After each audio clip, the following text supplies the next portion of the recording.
जाको राखो साइया मार सके ना कोई। साथियों, जय श्री राम, जय हनुमान बजरंगबली। आज हम आपको एक सच्ची घटना बताने जा रहे हैं। ये घटना बहुत पुरानी नहीं है, लगभग 10-15 साल पहली ही घटना है।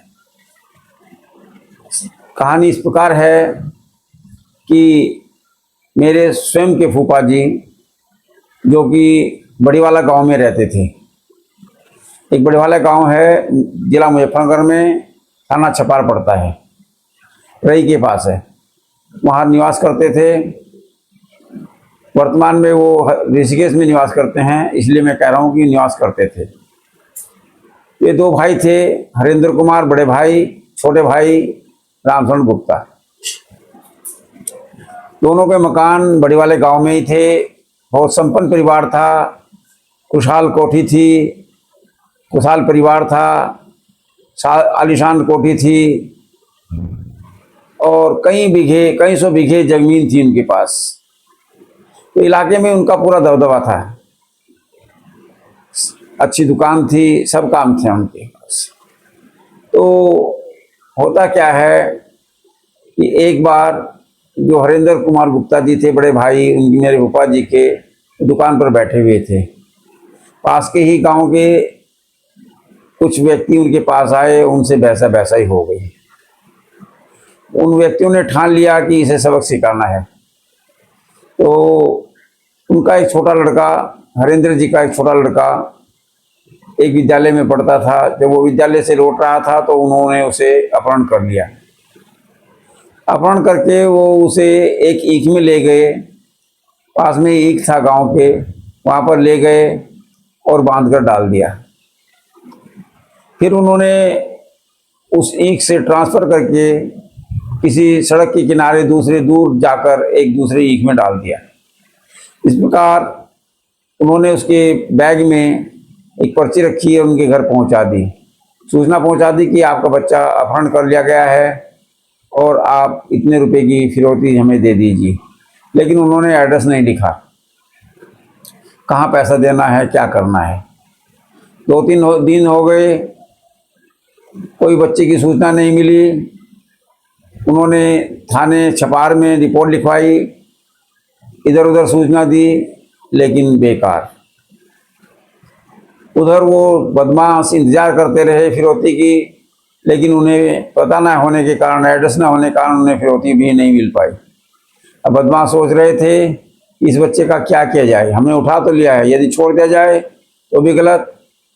तो उन्होंने उस बच्चे को एक दिन, जब ईख में बंधा हुआ था, तो मारने की प्लानिंग की। तो 4-5 लोग थे, जो बदमाश थे वो 4-5 लोग थे। तो होता क्या है कि 3 लोग तो खेत में ही रह गए। एक दिन रात्रि घनी थी, 3 लोग खेत में ही रह गए और 2 लोग गांव में आ गए खाना देने के लिए। रात्रि का तीसरा पहर हो चुका था। तो अब वो बच्चा जिसे मारने की तैयारी की हुई थी, उसके सामने ही वो हथियार पहनाए जा रहे थे, तलवार, छुरी आदि पहनाई जा रही थी ताकि इसको ख़त्म किया जाए। बच्चा घबरा हुआ था, मन ही मन ईश्वर से प्रार्थना कर रहा था, हे ईश्वर मेरी जान बचाओ, हे ईश्वर मेरी जान बचाओ। तो बच्चे को एक सुझाव आया, मन ही मन में उसके एक विचार आया कि उसने उन बदमाशों से कहा कि भाई मुझे पेशाब करना है, मेरे पैर खोल दो। उनमें से एक बदमाश ने धीरे से उसके पैर खोल कर कहा, यहीं पास में ही पेशाब कर ले। धीरे धीरे पेशाब करने जैसे गया, उन तीनों बदमाशों की आंखें लग गई, नींद आ गई उन्हें, और वो धीरे धीरे खिसकता बंधाया सड़क के किनारे आ गया। सड़क चल रही थी, प्रातःकाल अंधेरा प्रातःकाल हो चुकी थी। तो कुछ रेत की जो बुग्गियाँ थी वो जा रही थी। उसने उनसे रिक्वेस्ट की, भाई मुझे बचा लो, मेरे पीछे ऐसे ऐसे बदमाश हैं। किसी ने कोई कान पर उनकी जू नहीं चली, किसी ने बचाने की कोशिश नहीं की। उन बुग्गियों में एक भले मानस भी थे, भले आदमी थे। उसने कहा कि कुछ भी हो, हम इस बच्चे को बचाएंगे। उसने अपनी बुग्गी में उसको रेत के नीचे छिपा लिया और ऊपर उसका जो गर्दन थी वहाँ पर उसने एक कट्टा बोरी जो है वो डाल दिया ताकि दिखाई ना पड़े, और गुगी को लेकर चलता बना। वो बदमाश उसकी तलाश में इधर उधर घूमते रहे, कहीं भी बालक नहीं मिला। वो हताश हो गए। इतना करते करते प्रातःकाल हो चुका था।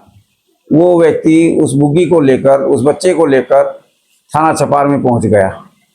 वहाँ उन्होंने ऐसो से कहा कि महाराज ऐसी सी बात है, एक बालक मुझे मिला और ये बालक आप सुपुर्द कर लीजिए।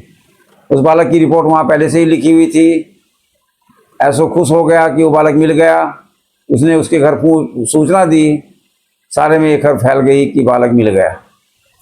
अब देखिए, जिस बच्चे को वो बदमाश उस रात निपटाने वाले थे, मारने वाले थे, प्रभु ने उसे, उनकी जान उसकी कैसे बचाई। ये चमत्कार नहीं तो क्या हो सकता है। तो इसे कहते हैं, जब बचाने वाला ईश्वर होता है तो मारने वाला कोई नहीं होता। और जब तक प्रभु साथ होते हैं कुछ नहीं बिगड़ता। तो भगवान पर भरोसा रखना बहुत ज़रूरी है। जब तक भगवान साथ हैं कुछ नहीं बिगड़ सकता। दोस्तों, ये सच्ची घटना थी तो मैंने आपके साथ शेयर की।